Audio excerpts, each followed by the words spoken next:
page turners, and welcome back to the channel. I'm Matthew, the man with a hat who reads. And it's time to look back at the month that was. This is my November 2023 wrap-up. November wasn't a great month for my reading. Well, it kind of was and it kind of wasn't. If you watch the channel regularly, you know I was ill the first week or so of the month, so my reading dropped like a log. But I did get 11 books finished this month, which was down from last year when I had 14 in November. And that brought the year-end total to 126, up 1 from last year at the same point. So my goal originally was 140 books this year. It means I only have to read 14 books here in December, and I don't think it's going to happen, but we'll see what happens. It's early yet.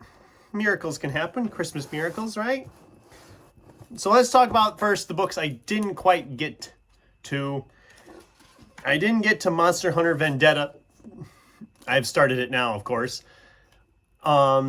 Just ran out of time to get this one picked up. Not that I didn't want to read it. I definitely want to read it, obviously. I loved the first one. I'm already like 30 pages into this one, and I'm loving it so far. So, can't wait to finish that. And then I got in my head, I decided I wanted to pick up Fonda Lee's Jade City. I don't know what possessed me all of a sudden to pick it up, but I had it sitting there. I'm like, I want to read that. I'm not loving it so far. I think it's fine. I'm hoping I get into more of it. I'm enjoying it okay. I'm not loving it. I'm about 150 pages in, so it's early yet.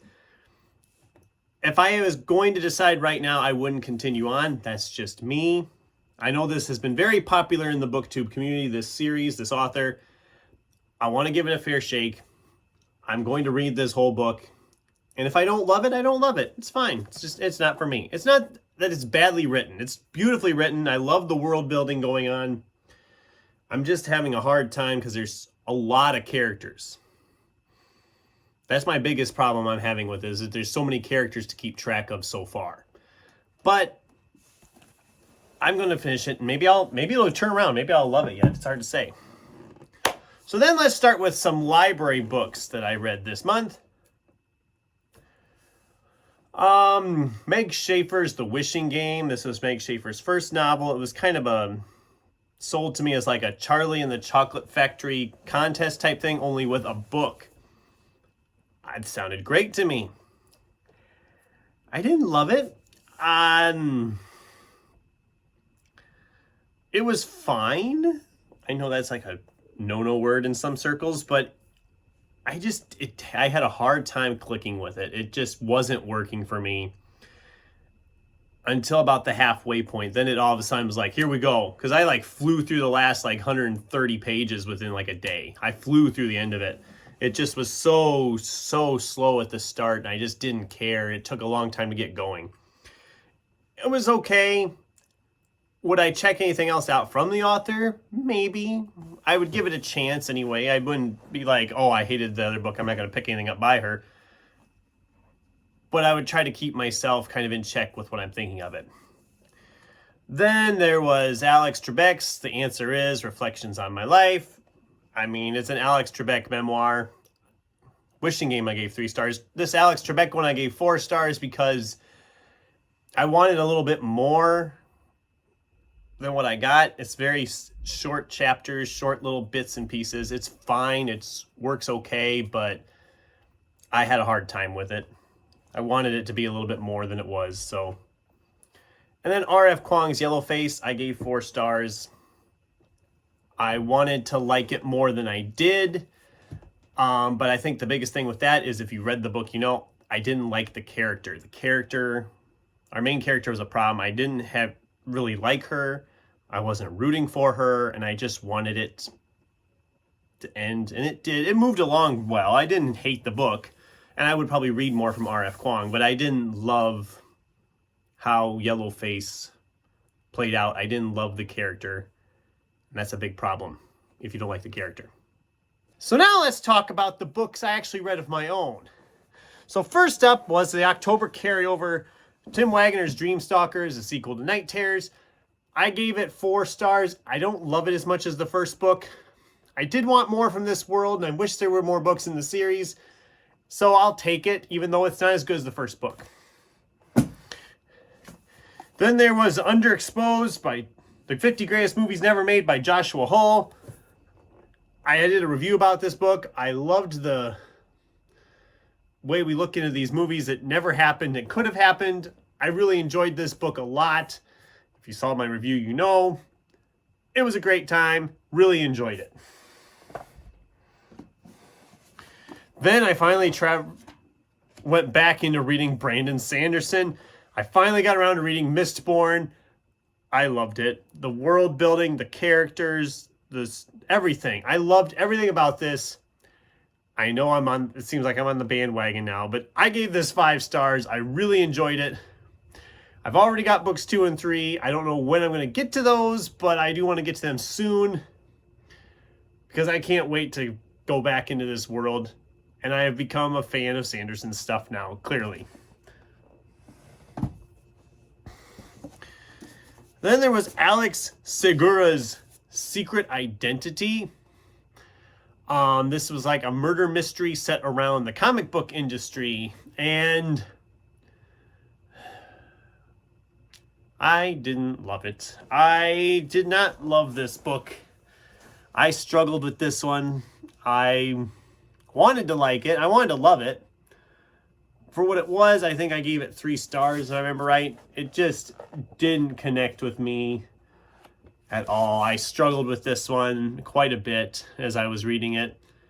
It's not badly written. I just didn't care about the characters. And if I don't care about the characters, that immediately can take me out of the story.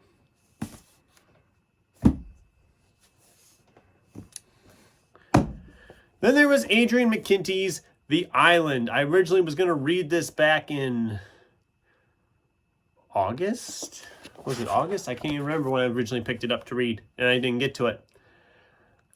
I thought this was a lot of fun. It's a very dark, creepy thriller. I liked his book, The Chain, more. I did give this, I believe, 4 stars. Again, I thought it took a little too long to get going. Once it got going, I was more invested in it. I don't think I'll ever really pick it up and read it again, so I'm not going to keep it. But I did, for the most part, enjoy it. I just wished it would have got going a little quicker than it did. That's right. A lot of these I'm not keeping. It just was that kind of a month. These books were either terrible or they're ones I'll never read again. One time was enough. So then there was Brad Meltzer and Josh Mensch's The First Conspiracy, The Secret Plot to Kill George Washington. I found this very fascinating, very interesting, but I still only gave it, I believe, 3 stars. Or was it 4? I can't remember. It doesn't matter. Because something very annoying was going on with this book. Every chapter ended with like that moment, you know, like, oh, because they don't know what's happening. Like here, where's an example here? Oh God, now I can't find anything when I want to.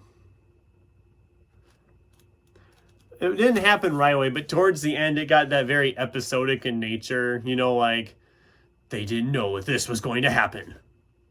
And then the next chapter starts up and then it gets into it. But this is what was really going to happen. And it just, you know the kind of, you know what I'm referring to. It just was very, very stupid. Stupid. The story itself, this true story about them trying to kill George Washington during the Revolutionary War, was very interesting. I remember learning about the Revolutionary War, but I didn't learn a lot. They kind of gloss over how much of a division there was in the country at the time, how people wanted to stay loyal to England and some didn't, and there was this whole rigmarole. So that was interesting. I kind of enjoyed it for that. I kind of liked it's very fast-paced for a nonfiction historical book. I mean, most of these chapters are like 4 or 5 pages long, so it flies by really quickly. I recommend it. But keep in mind that whole episodic nature might annoy you a little bit. Then there was Nova Jacobs, The Last Equation of Isaac Severy. Oh boy, where do I start with this one? Again, I didn't care about any of the characters. I didn't care about the mystery. I didn't care about the equation itself. I didn't care about the math. I didn't care about who was doing what and where. And then it got to a point, it got just weird and strange. And I was like, this is really the direction we're taking this story? Really? And at the end, I was just like, well, thank God that's over. But it was so dry to me. It just nothing was really clicking for me. The main character owned a bookstore, but we spent no time in said bookstore except to say that, oh, it's a failing business, and that's all we did with it. It just didn't, none of it really clicked for me. And then there was this whole subplot with the one character was fooling around with the student at the university, and I was like, okay, what does this have to do with anything? And then it's just, there was a lot of that. As a whole, I was not impressed. I only gave it 2 stars. I can't recommend this to anybody, I don't think, because I did not enjoy it at all. It just didn't work for me at all. And then, probably the biggest disappointment for me the whole month was Ray Bradbury's Death is a Lonely Business. Not very long. Murder mystery noir from Ray Bradbury, one of the greatest writers of all time. And this book just didn't know what it wanted to be.